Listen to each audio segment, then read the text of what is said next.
రుణమాఫీపై ఇచ్చిన హామీ కాంగ్రెస్ నిలబెట్టుకుందని కామారెడ్డి జిల్లా జుక్కల్లో రేవంత్ చిత్రపటానికి పాలాభిషేకం నిర్వహించారు.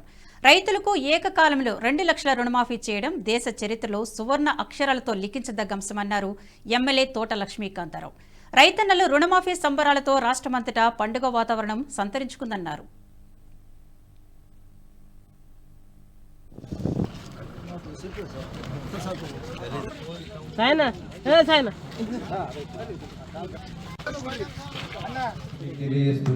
కాంగ్రెస్ పార్టీ రైతుల పార్టీ, రైతు పక్షపాతి అనే విషయం మీకందరికీ తెలిసిందే.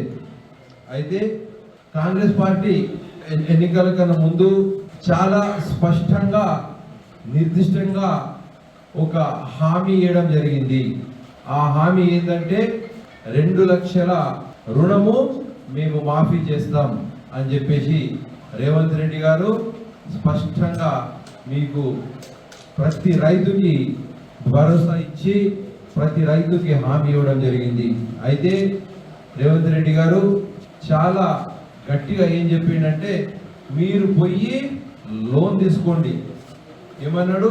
మీరు బ్యాంకులోకి పోయి 2 లక్షల రుణం తీసుకోండి, నేను గెలుస్తున్నా, గెలిచినాక రాగానే 2 లక్షలు నేను మాఫీ చేస్తా అని చెప్పేసి చాలా స్పష్టంగా చెప్పడం జరిగింది.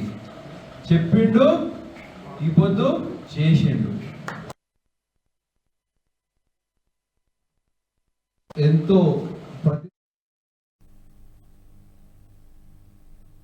ఈ వీడియో మీకు నచ్చినట్టయితే లైక్ చేయండి, 10 మందికి షేర్ చేయండి. అలాగే కామెంట్ల రూపంలో మీ అభిప్రాయాలను మాతో పంచుకోండి. Nationalist hub group of channels ను సబ్స్క్రైబ్ చేసుకుని తెలుగునాట జాతీయవాద జర్నలిజాన్ని ప్రోత్సహించండి. ఈ వీడియో కింద ఉన్న బెల్ ఐకాన్ పై క్లిక్ చేయడం మర్చిపోవద్దు.